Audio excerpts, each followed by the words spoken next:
स्वामी जी, नवरात्र में सामान्य से सामान्य आदमी क्या नवरात्र में कौन सा नीति नियम पाले और कौन सा मंत्र जप करे?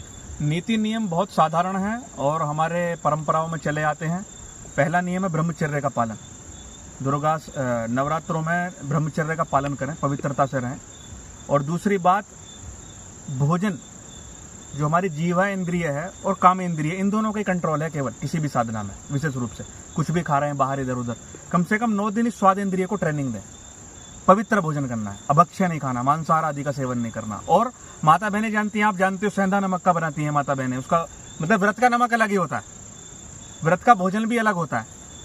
तो वो सब माता बहनें जानती हैं, वो भोजन बनाएं जो परंपरा चलाता है। जमीन पर शयन करने की कोशिश करें, जमीन पर सोएं और फलाहार करें, जैसी जिसकी सुविधा हो। यानी कि जीवा इंद्रिय पर कंट्रोल करने का प्रयास करना है। अब आती है मंत्र की बात। तो मंत्र में बहुत सारी चीजें हो सकती हैं, लेकिन गुरु परंपरा तो अब लोगों पर बची है नहीं, गुरु परंपरा प्राप्त कोई मंत्र है नहीं।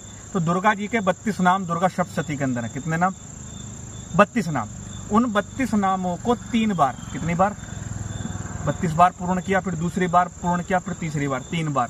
ज्यादा समय तो 11 बार। कोई एक इच्छा ले लें, उस इच्छा के लिए जपें। और दुर्गा जी क्या करती हैं?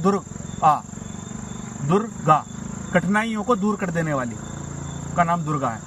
तो कठिनाइयों को दूर करेंगी। दुश्मनों से घिर गए हो तो 32 नाम आपके जो जपोगे तो आपकी दुश्मनी को कष्ट करेंगे। किसी पर तांत्रिक प्रयोग हो गया, उसको नष्ट कर देंगे। क्योंकि दुर्गा हमारी आत्म शक्ति का नाम है। क्या? शक्ति रूपेण संस्थिता, हमारी आत्म शक्ति है। तो उन 32 नामों से वो आत्म शक्ति जग जाती है। अब कुछ लोग बोलेंगे साहब हमें तो संस्कृत नहीं आती।